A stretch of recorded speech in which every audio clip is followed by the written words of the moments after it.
Terrell here, and I'm back again reviewing a brand new exciting movie, Land of Bad, coming 2024, specifically coming out February 16th of 2024, and this is coming to theaters. We have an impressive cast here, impressive list of people in this movie. Let me just list down some of the people that are just the stars. Russell Crowe, Milo Ventimiglia. I feel like I got that wrong. Liam Hemsworth, Ricky Whittle. You probably just remember him from the God Show. Luke Hemsworth. Just notably some of the big names here for this movie. But this is Land of Bad. Like I said, coming directly to theaters, or as I like to call it, Call of Duty Man Die Hard Edition. Because that's exactly what this movie is. I'm usually not a big fan of the Call of Duty Man movies. They're typically the same. It's always like a search and rescue. There's always like behind enemy lines. It's really not so much you could do with the Call of Duty Man a franchise of movies. It's usually the same things, but they do a little something different here. But before I get into that, let me get into the description of the movie itself. And this is IMDb description. A rookie Air Force combat controller and a seasoned drone pilot support a Delta Force team as they try to shift a mission gone wrong into a rescue operation. I feel like that's the plot of like every Call of Duty Man movie. I always like to call it, like I said, Land of Bad. But this is a little something different. This gives you a kind of, I want to say symbiotic relationship, but like just a relationship between kind of like the trust of the communications team and the people in the field, and they're reliant on them to make sure they get out safely. They have regular conversations throughout the movie about when it all comes down to it, you don't have the tech. It's just you and the other guy. You do what you got to do. But I also think this movie does a really good job of showing that not all technology is bad. Like, you know what I mean? Like, there's a lot of good that it can do. Yes, you don't want to get too reliant upon it, but at the same time, you also want to make use of the tool.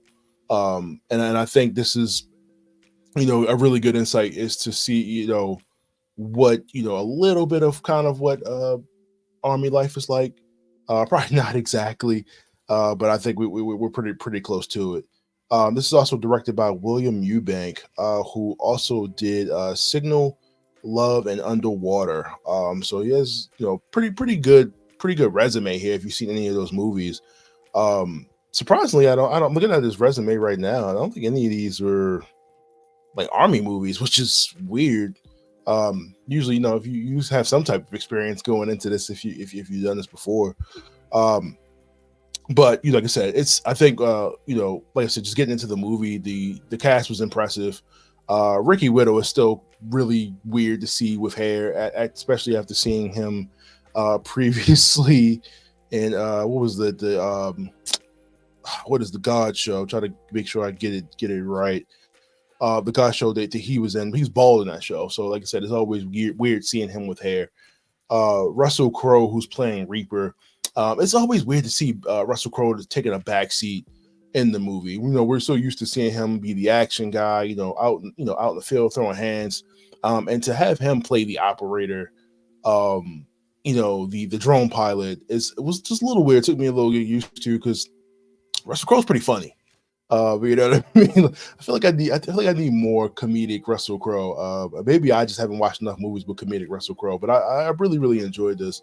And not to say that it was funny or anything like that, because this movie is extremely brutal. I think they had a red band trailer for this, but the movie is brutal. Like, I mean, you talk about gunshots, shots to the head, personal up close combat, which I really liked. The movie never felt like it was lagging at any point. I just think that was just, I mean, obviously the way it was directed, the way it shot, and the way I said Call of Duty Man, you really get like a really good glimpse of that. It feels like you're almost kind of, I don't want to say in a game, but just the way that they show the guns, the reloads, the way they're shooting, stuff like that throughout the movie, is definitely a lot. It's definitely action focused. I think they did a really good job with that. I definitely enjoyed the game, the gunplay throughout the movie. Milo, who is Rocky's son, we also know him from Heroes.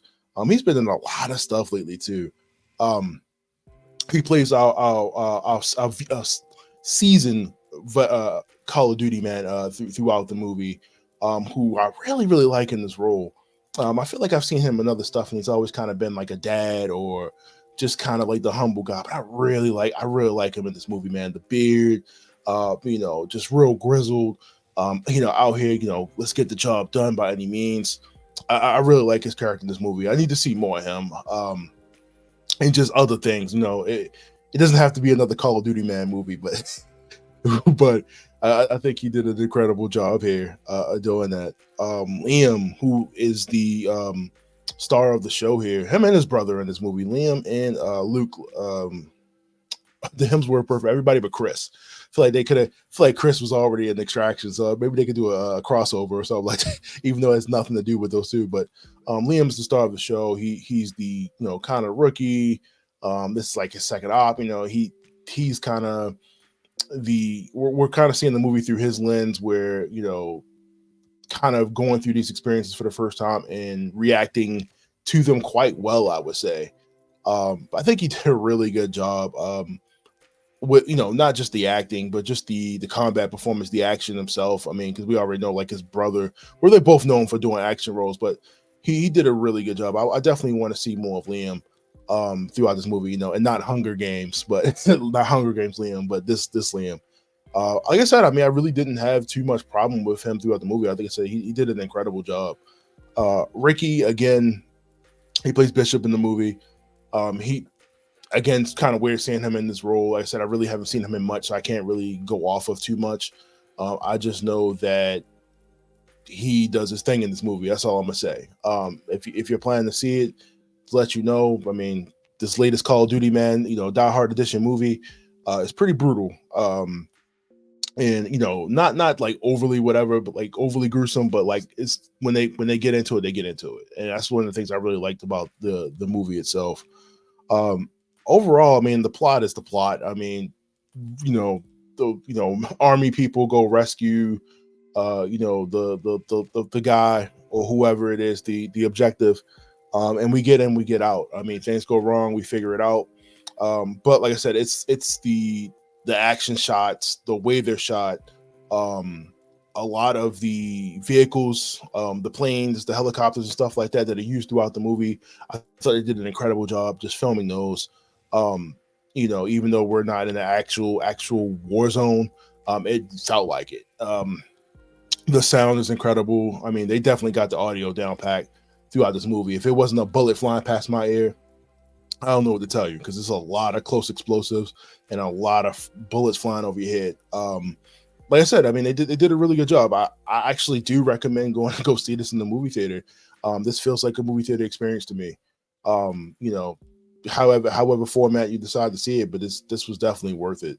Man, if I had to, I would buy this on Blu-ray. That's my grade for the movie. This is something that I would want to own and watch again. Put on, like I said, this is the latest Call of Duty man movie. Where but we get Die Hard Edition, we get Survival, we get Snake Eater, Survival in the forest, saving your boys. Like I said, we've seen this before, but like I said, I think they did a really good job just putting their little take, putting their take on the movie, as far as the direction with the cast they had. Again, like I said, just weird seeing Russell Crowe behind a chair, not being used like in an action sense. But the guy's getting older now, so there's only so much you could do. But I would say I want to see more of this particular type of movie, but we get so many army movies, marine movies every year.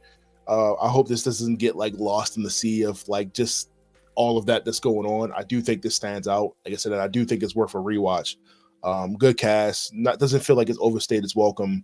The villain is whatever. Like, it doesn't even matter. That's not even really what we're focused on in the movie. But just, I think the relationship between Russell Crowe and Liam is actually the movie. And just like that, like I said, that trust that he's building with the communicator and making sure that he's able to get himself in, get himself out, and just figure it all out. Like I said, overall, good movie. I would buy it. I do recommend seeing it. If you do wind up seeing it yourself this week, let me know what you thought about the movie in the comments below. If you've already seen it, let me know what you thought. I would like to get some feedback on that, to kind of, pick my brain about maybe some stuff that I might have missed or I didn't discuss. But like I said, if you like the movie, let me know. Leave a comment, and I'll see you guys next time for another review. See you.